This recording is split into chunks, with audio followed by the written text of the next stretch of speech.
Hi, this is Sean Aldrich, eXp Realty, Coach Sean the Realtor. I'm going above and beyond to help you find your new home. I wanted to come into a video today to give you some information on 7 mistakes that first-time home buyers make, and alike, or even just home buyers themselves. I think going through the home buying process from my first time buying a home over 20 years ago, even to my second time, there's some things that I look back at and I wish I had known now, well, I wish I had known then actually what I know now. Because if I had known it, I would not have made the mistakes that I've made.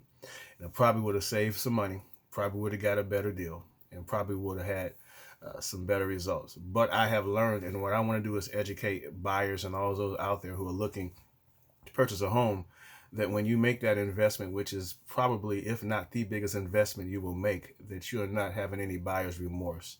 So I want to go down just a few things and 7 mistakes that first-time home buyers make. First one is they want to start looking for a home without being pre-approved.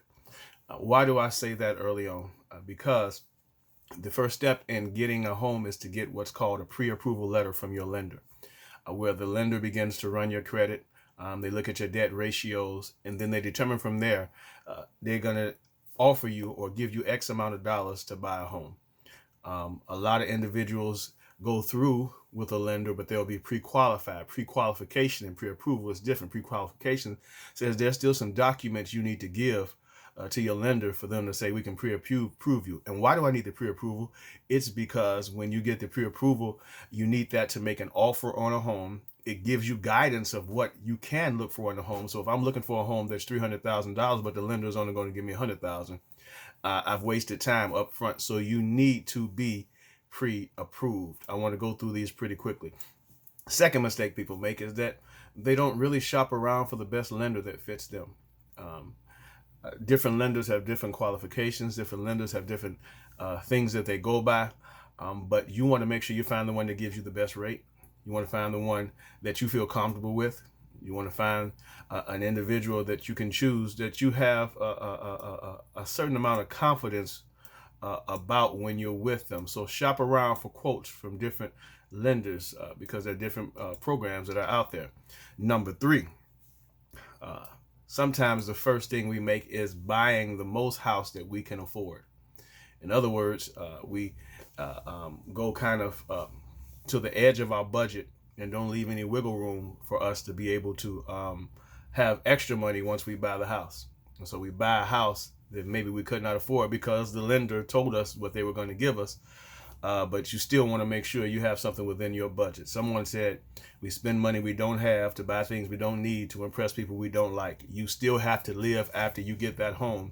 You still have now utility bills. You still have all the other bills that are coming up. Not to mention, you should factor in there also, and we'll get into some other things, moving expenses, which sometimes people forget about when you're getting ready to move. But buying the most house you can afford when you want to kind of be a little bit more frugal in doing that. Here's the fourth one: overlooking first-time home buyer loan programs and grants. There are programs that are out there.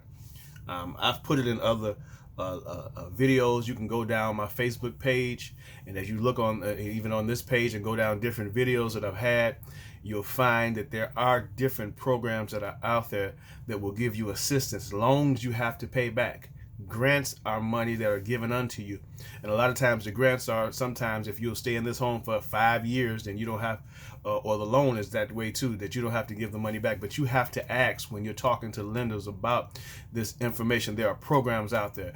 Our President Biden is actually trying to implement one that is going to be powerful if it goes through, where you get actually $15,000 towards your closing costs towards when you're buying a home, which would be something that is also something that'll make the market actually even harder than what it is right now, because people will know there's money out there for them to be able to buy a home. So overlooking those programs, you have to make sure that you look at those programs. There are programs that'll give you, if you have a 640 score, it'll give you $5,000 at least in assistance. And there's a program out there that pays off student loan debt. If you have information about that, give me a call. I actually did a video on that too.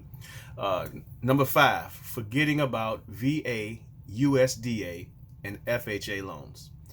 VA loans are for veterans. For those who are veterans, you can get a home with no money down for your service, for what you have done for this country, for how you have fought. They have programs out there that can help you with that. USDA loans are when you certain rural areas that you can actually go into, and if you put that property into whatever the log is they have, it can tell you that you can possibly get money, no money down. FHA loans.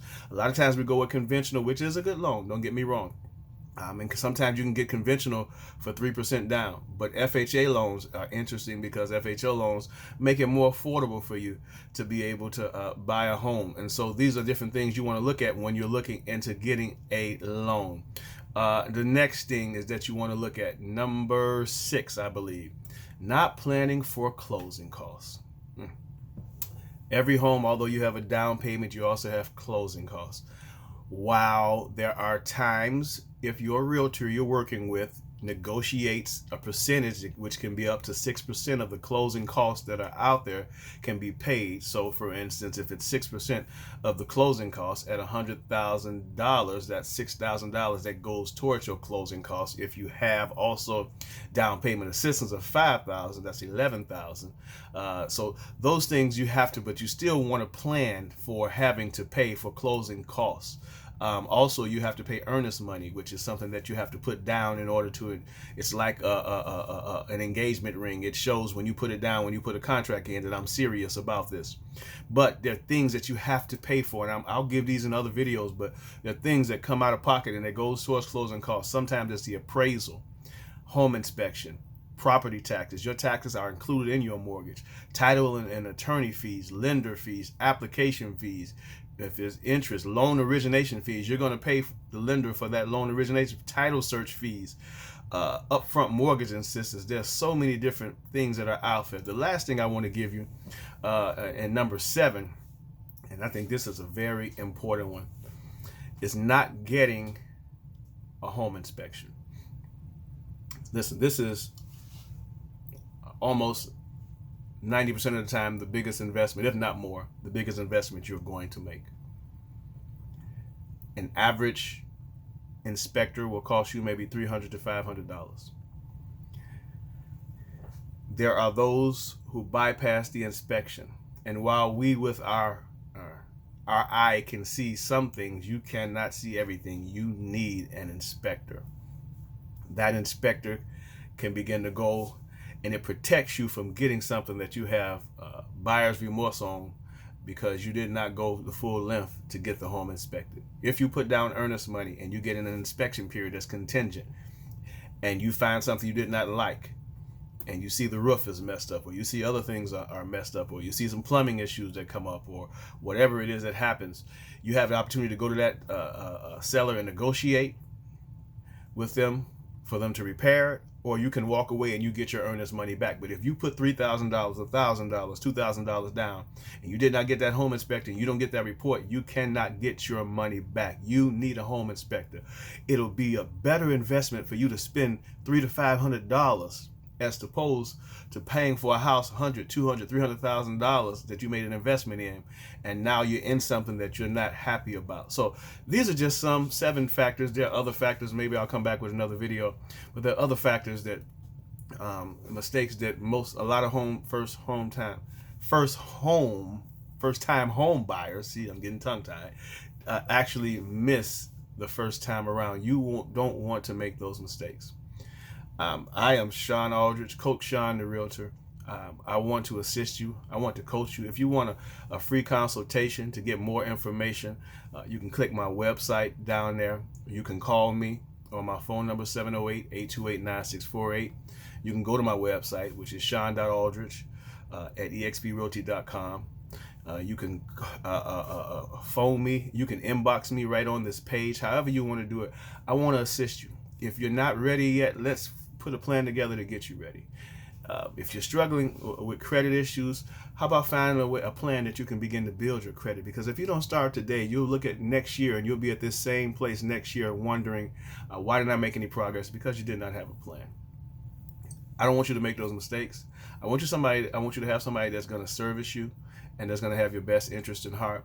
I believe I am that person that can assist you But these mistakes can be costly, and I don't want you to have costly mistakes. I want you to go into your home, and I want you to be happy with the investment that you've made. It's a huge investment, and I want you to be happy with it. So give me a call.